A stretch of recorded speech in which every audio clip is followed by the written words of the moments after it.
C.S. 루이스의 안의 고리, The Inner Ring이라고 하는 유명한 이제 글이 있습니다. 이 얘기는 이런 얘기예요. 사람은 자신의 이제 고리를 넘어서 인생의 고리가 있는데, 그런데 사람은 그 고리에 만족하지 못하고 자꾸 더 높은 고리, 더 높은 고리, 더 높은 고리를 원한다라고 하는 거예요. 그래서 더 높은 고리를 향해서 노력하죠. 애쓰죠. 그래서 그 부를 우리가 손에 쥐고 또 지위를 우리가 얻어요. 그래서 다른 고리로 들어가는 거예요. 그러나 막상 그 고리로 탁 들어가 보니까 만족이 없는 거죠. 예. 뿐만 아니라 막상 그 고리에 딱 들어갔는데 뭐 그 사람들도 행복하지 않은 거예요. 아, 이거 아니구나. 더 높은 곳으로 가야 되는 건가 보다. 또 다른 더 높은 더 이제 그런데 이 고리, 이 이너 링이라고 하는 것이 끝이 없다. 이제 C.S. 루이스는 얘기하는 겁니다. 그래서 C.S. 루이스는 얘기해요. 더 높은 고리를 향한 이 갈망, 우리 안에 있는 이너 링, 이거를 깨지 않으면, 부수지 않으면 아마 네 삶도 깨질 거다. 이런 얘기를 하고 있어요. 그렇다면 그 욕망의 고리, 그 고리를 깨는 방법은 무엇일까? 그것은 뭐냐면 이거라는 거예요. 어떤 삶의 고리에 있든 속해 있는 그 고리 안에서, 그 삶 속에서 만족하고 감사해라 라고 하는 거예요.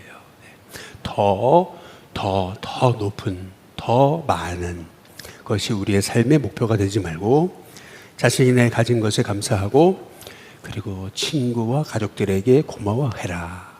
참 멋진 통찰력과 말씀이죠. 우리를 향한 주님의 말씀과 또 같습니다. 오늘 말씀에 보면 이방 땅에 예수님께 바리새인이 거기까지 찾아와 나오는 걸 볼 수가 있습니다.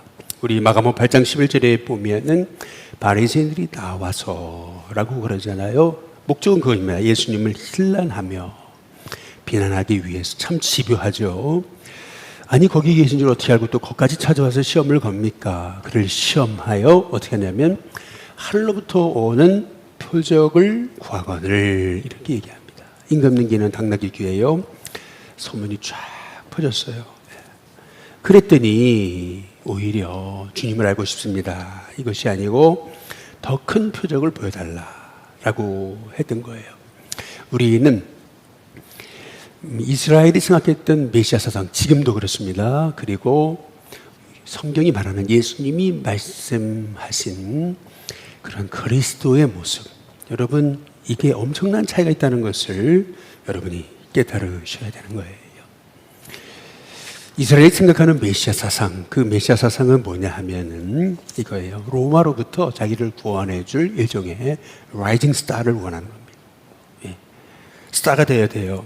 예를 들면 어떻게 스타가 되는 거냐 하면은 홍해를 그냥 탁 가른다든지 모세처럼, 아니면은 하늘에서 쫙 번개가 떨어져가지고, 예.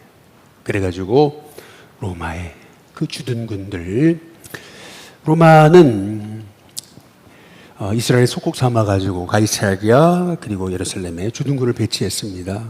예. 그래서 이 로마 주둔군이 항상 이 유대인들에게는 가시 같은 존재였던 거죠. 그런데 한순간에 번개를 떨어뜨려가지고 저 로마 주둔군을 한순간에 폭파시켜버릴 그러한 표적, 이 표적을 이제 구했던 이제 것이죠. 그러나 예수님은 안 주셨어요. 왜 오셨어요? 죄 많은 우리를 섬기려고. 인자한 것은 섬김을 받으려 아니라 섬기고, 뿐만 아니라 이 죄 많은 우리를 위해 자신을 배송물로 주시기 위해서 우리의 죄를 용서하시고 우리를 구원하시기 위해 예수님이 이제 오신 거죠. 그래서 그 반응, 예수님이 이 바리새인들의 모습을 보고 이런 반응을 보이시는 거예요. 마가복음 8장 12절에 보면 마음속으로 깊이 탄식하셨다라고 그렇게 말씀하세요. 어째 이 세대가 더 큰 표적을 구하냐 말씀하시죠. 너무 안타까워 하시는 거예요. 그러면 13절 예수님 그들을 떠나십니다. 그들을 떠나버리세요. 예. 그래서 다시 배에 올라 건너편으로 가버리십니다. 여러분, 기적을 보여줬어요. 죽은 자도 살렸어요.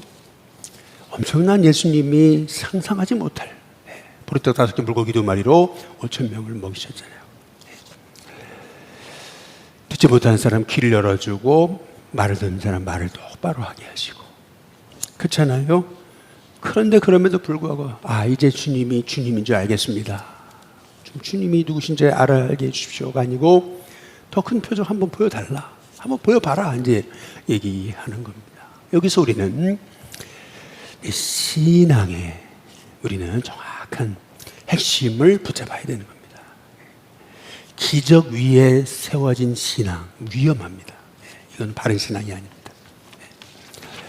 우리는 말씀 위에서는 하나님의 종들이 되어야 될 줄로 믿습니다. 왜냐하면 왜 기적을 기반으로 한 신앙이 위험한 거냐면 이런 거예요. C.S. 루이스가 말한 것처럼 이쪽 꼬리에 못 만족하면 더, 못 만족하면 더, 못 만족하면 더, 거기에 행복이 있는 줄 아는 거고요. 사실 마약이 그렇습니다. 저는 전에 섬기던 미국의 교회에서 아이들 마약하는 거 봤습니다. 예, 마리화나 합니다. 예, 그렇죠. 예. 뭐 마리화나 애들 다 해요. 고등학생 아이들도. 근데 그거 갖고 안 되죠.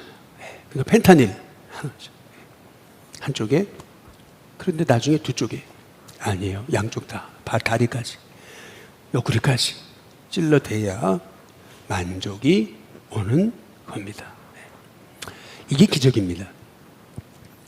그것을 알지 못하고 그렇게 많은 기적을 보여줬는데도 더 큰 거 보여줘봐. 홍해 갈라봐라. 저 주둔군 한번 벼락을 떨어뜨려 봐라.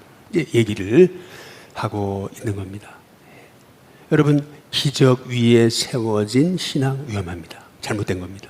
아니, 내가 넘어질 수 있습니다. 말씀 위에 서야 됩니다. 그래서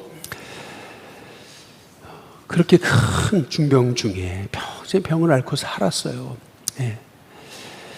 폐결핵으로 13년간 투병 생활을 했고요. 족수카리에스로요. 늘 누워 있었어요. 예. 그런데 말씀을 알았어요. 예수님을 알았어요. 그것 덕분에. 그래서 미우라이건 얘기하는 거예요. 예. 아프지 않으면 드리지 못할 기도가 있고, 아프지 않으면 듣지 못할 음성이 있고, 아프지 않으면 다가가지 못할 성소가 있다라고 얘기하는 거예요.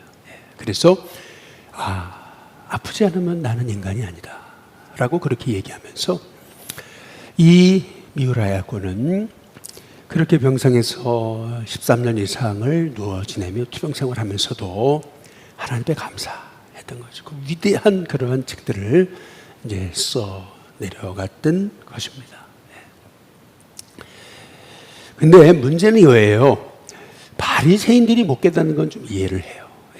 그런데 예수님이 제자들을 깨닫게 하시려고 8개월을 같이 계셨잖아요. 오병이어로요 5,000명을 먹이셨어요. 그리고요, 우리가 읽지는 않지만 바로 앞에 7병이어로 4,000명을 먹이셨습니다. 근데 제자들도 못 깨달아요. 그 모습이 오늘 말씀이에요. 마가복음 8장 14절 16절에 보면 제자들이 떡 가져오길 잊어버렸습니다. 배에 떡 한 개밖에 그들에게 없다. 근데 마침 예수님이 경고하여 말씀하십니다. 삼가 바리새의 누룩과 헤롯의 누이를 주의하라. 그때 제자들이 서로 수군대는 거예요. 떡이 없어 저러신다고. 여러분, 바리새인의 누룩이 의미하는 게 뭡니까? 유대인들에게는요, 이 발효되는 거를요, 부패와 동일시했습니다. 다시 말하면 이 누룩은 악의 상징인 겁니다. 그러니까 바리새인의 누룩은 뭘 의미하는 거냐면요, 표적이 있어야 그리스도다라고 생각하는 거예요. 표적이 있어야 진짜 능력자다. 표적이 있어야 진짜 목회자다. 표적이 있어야 진짜 성도다. 뭐 이렇게 생각을 하고 있는 거예요. 그리고 또 이런 거죠. 헤롯의 누룩을 주의해라. 근데 이 얘기는 뭐냐면은 헤롯이 어떤 사람이 권력을 쥐어잡은 사람이 얼마나 떵떵거리면서 살았습니까? 실은 지금도 헤롯이 지은 어마어마한 건물들이 예루살렘 다 남아 있습니다. 어마어마한 건물들입니다. 상상할 수 없습니다. 가면은 입이 딱 벌어집니다. 야, 헤롯이 이런 일을 했구나. 그러니까 무슨 말이에요? 헤롯의 누룩이라는 것은 이런 거죠. 더 높은 자리, 그리고 더 많은 부가 늘 가슴속에 그런 거예요. 아니, 돈 없는 예수가 무슨 일을 하겠냐, 이제 비아냥거린 거죠.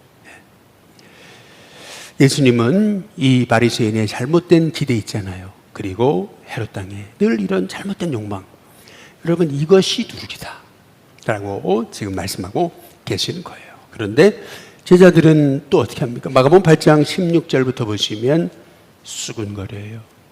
분명 떡이 없어 저러시는 거라고 예수님께서 아시고 이제 말씀하시는 거예요. 뭐라냐면 아직도 알지 못하며 아직도 깨닫지 못하고 그렇게 마음이 둔하냐. 18절에 너희가 눈이 있어도 왜 보지 못하고 귀가 있어도 왜 듣지 못하느냐. 왜 기억하지 못하냐. 여러분 어찌 보면은요, 신앙은 기억력입니다. 과거에 베푸신 그 은혜를 잊어버렸기 때문에 내가 감사하지 못하는 거. 과거 역사하신 하나님을 내가 잊어버렸기 때문에 내가 깨닫지를 못하게 이제 되는 이제 거죠. 그래서 어찌 본다면 기억력을 회복하는 게 은혜다라고 하는 거죠. 어찌 보면 기억력을 회복하는 게 여러분 감사인 것입니다. 그래서 예수님이 19절에 보면 내가 떡 5개를 5,000명에게 떼어줄 때 조각 몇을 거두었느냐. 12입니다.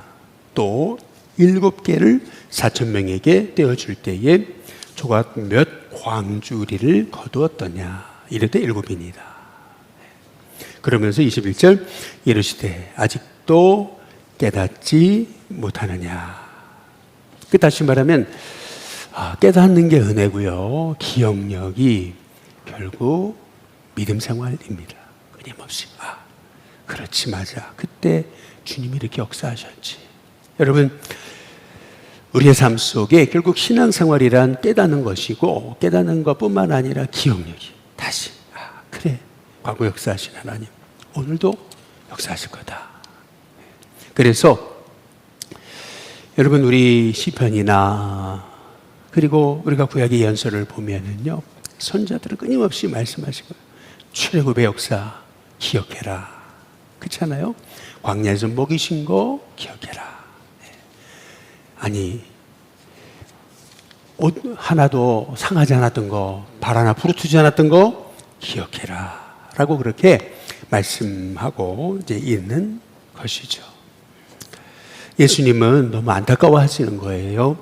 바리새인들이 이해 못하는 거는 이해하겠는데 왜 제자들이 이해 못할까? 그렇잖아요. 그래서 우리는 깨닫기 위해 기도해야 됩니다. 그리고 기억력이 회복되도록 기도해야 이제 되는 것입니다. 예수님이 귀신도 내쫓으시고 죽은 야이로의 딸도 살리시고 기먹고 말이 어눌한 사람도 고치시고 풍랑도 잠잠케 하시고 오병이어로 5,000명을 먹이시고 7병이어로 4,000명을 먹이셨어요. 그런데 예수님은 아직도 제자들은 아직도 예수님이 왜 오셨나 말씀의 의미를 이제 예수님이 이 땅에 오신 목적을 이제 깨닫지 못하는 거죠. 어찌 보면은요 이게 우리 모습이고요. 그리고 어찌 보면은요 우리가 소위 세상의 미물 동물보다 더 미련할 때가 많다라고 하는 것을 깨달아요. 동물들은요 어느 정도 먹다 보면 딱 스탑하잖아요. 근데 우리는요 배가 터질 때까지 먹지 않아요. 그렇잖아요. 어찌 보면은요 인간이 동물보다 미련할 때가 많다. 저는 구피와 그린란드 상어에 대해서 알게 되면서 오히려 그 미물들이 사람보다 똑똑할 때가 있다. 이렇게 깨닫게 되는 거예요. 구피는요 가장 약한 동물이에요. 여러분 구피 아시죠? 구피는요 작은 동물에게도 다 잡아먹기. 심지어는 개도 바닷개에도 여러분 이 구피를 잡아먹습니다. 근데 멸종되지가 않았어. 신기하죠? 아니 다 잡아먹히는, 뭐 조금만 자기가 힘이 세면은 구피는 다 그냥 밥이 되는데, 그런데 아직까지 살아있어요. 멸종되지 않았어요. 이유가 뭘까? 그러니까 보니까요, 그들은 태어나가지고 한 7주만 돼도 바로 번식을 시작하죠. 그래가지고요 1년이나 2년까지밖에 못 사는데요, 죽을 때 보면 왜 죽냐면은 모든 에너지가 다 빠져가죠. 왜요? 번식하는 데만 집중한 거예요. 그러니까요, 이 구피 뭐 수백 마리 잡아먹혀도요 수천 마리가 더 있는 거예요. 뭘 의미하는 거예요? 구피는요, 자기가 왜 태어났는지에 대한, 그리고 어떻게 해야 살아남는지에 대한 삶의 목적을 정확히 알고, 그리고 그 목적을 위해서 사는 거죠. 나중에는 자기가 그것 때문에 모든 에너지가 방전돼서 죽어요. 우리는 어떻습니까? 우리는 그렇잖아요. 삶의 목적을 여러분 알고 있습니까? 조금만 표적이 나타나지 않아도 우리는 안 된다고, 능력 없다고, 아니 하나님 역사하지 않으신다고 우리는 낙심하고 절망하죠. 어찌 보면 바리새인과 닮았습니다. 여러분 그린란드 상어를 아시나 모르겠네요. 이 그린란드 상어는 몇 년을 사는 줄 아십니까? 알아맞추시라고 힌트를 하나 드리면, 이 그린란드 상어는 번식을 시작할 수 있는 나이가 몇 살이냐? 100살입니다. 번식을 시작할 수 있는 나이가 100살이에요. 그러니까 몇 년까지 사는지 대충 여러분이 짐작을 하시죠? 500년까지 삽니다. 그러니까 그린란드는 절대 서두르지 않습니다. 뭐 번식하는데 막 그렇게 연연하지 않습니다. 뭐 잡아먹힐 천적도 없어요. 자기가 왕이잖아요. 여유를 가지고 살아갑니다. 어찌 보면은 그렇죠. 이 아이가 언제 크나. 우리는 조바심을 가잖아요. 다 크게 돼 있습니다. 기도자 같은 애가 나중에 보면 다른 애들보다 더 큰 애들도 많습니다. 얘가 언제 결혼하나. 그렇죠? 여러분, 나는 언제 집을 사나. 나는 언제 좋은 직장에 들어가나. 나는 언제 남처럼 뚱뚱거리면서 통장에 돈 넣어놓고 걱정 없이 살아갈 수 있을까. 우리는 늘 조바심을 냅니다. 그런데 어찌 보면은 그린란드 상어보다 우리가 못할 때가 많구나. 제가 이제 깨달은 거예요. 내가 그렇구나. 인생을 길게 보지 못하잖아요. 바로 코앞에 있는 문제 보고 낙심하고 절망하는 거잖아요. 여러분 사람은요 어떻게 될지 모르는 거예요. 그렇잖아요. 지금 못 살아도요 나중에 굉장히 잘 될 수 있어요. 지금 건강하지 않는 사람이 오히려 건강한 사람 더 오래 사는. 그리고요 지금 잘 사는 것 같아요. 지금 건강한 것 같아도요 오래 못 사는 사람 많습니다. 뿐만 아니라 지금요 돈 많은 것 같아도요 나중에 빈털터리가 되는 사람도 많습니다. 사람은 몰라요. 그렇기 때문에 여러분 우리는 구피처럼 살아라, 그린란드처럼 살아라 라고 얘기하는 게 아닙니다. 하나님이 내게 주신 삶이 있습니다. 그렇다면 그 삶에 만족하고 감사할 수 있다면 저와 여러분은 복이 있는 거죠. 근데 우리는 자꾸 바리새인 누룩, 헤롯의 누룩이 내 안에 있습니다. 이게 자꾸 커져요. 그렇잖아요? 그럴수록 우리는 사실은 그게 내 인생이 좀 먹는 거다. 이제 어찌 보면 C.S. 루이스의 말이 이제 맞는 거죠. 혹시 풀어놓은 거 좋아하시는 분들, 미국의 스테판 커리 같은 사람들, 여러분, 이런 사람처럼 이 안토니 워커라고 하는 사람은요, 12시즌을 뛰었는데 무려 1억 800만 달러 당신 돈으로 벌었습니다. 사람들은 말했습니다. 저 사람은 이제 돈 걱정 없을 거라고. 그러나 그는 2015년 파산합니다. 자신의 부가 영원할 줄 알았죠. 그러면 파산하고 맙니다. 빈털터리가 됐습니다. 그러나 존 어셀이라고 하는 분이 있었습니다. 운동선수로서는요, 이 워커와는 비교도 될 수 없어. 같이 뛰었습니다. 그러나 연봉도요. 미국 프로농구 선수로서는 최저임금을 받았습니다. 그러나 누구보다 부유하고 행복하게 살았습니다. 자기가 이 워커보다 실력은 없지만 최선을 다해 준비했습니다. 그래서 은퇴 후에 그는 교수가 되었습니다. 그리고 학생들을 가르치기 시작했습니다. 그리고 아주 훌륭한 운동선수의 모범적인 삶을 살게 되었던 거죠. 사람은 모르는 거죠. 여러분, 바리새인과 헤롯 당은요, 예수님 비웃고 힐난하고 조롱했습니다. 아니, 표적도 못 보여주면서. 그렇잖아요? 그런데 바리새인은 어떻게 됐습니까? 표적을 봤습니까? 예, 표적을 봤습니다. 뭐요? AD 70년 예루살렘이 로마군에 짓밟히면서 그게 한순간에 무너지는 표적을 봤습니다. 예. 결국 사방으로 쫓겨서 나라를 잃어버렸습니다. 예. 그럼 헤롯은 어떻게 됐습니까? 헤롯의 가문은요, 아무리 화려했어도 4대 만에 씨가 말랐습니다. 끝났습니다. 헤롯의 가문은 더 이상 씨가 없습니다. 예. 여러분 한번 잘 생각해 보세요. 예수님 말씀이 오르셨어요. 네.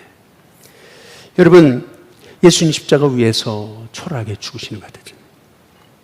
사람들 비웃었잖아요. 근데 예수님 부활하셨어요.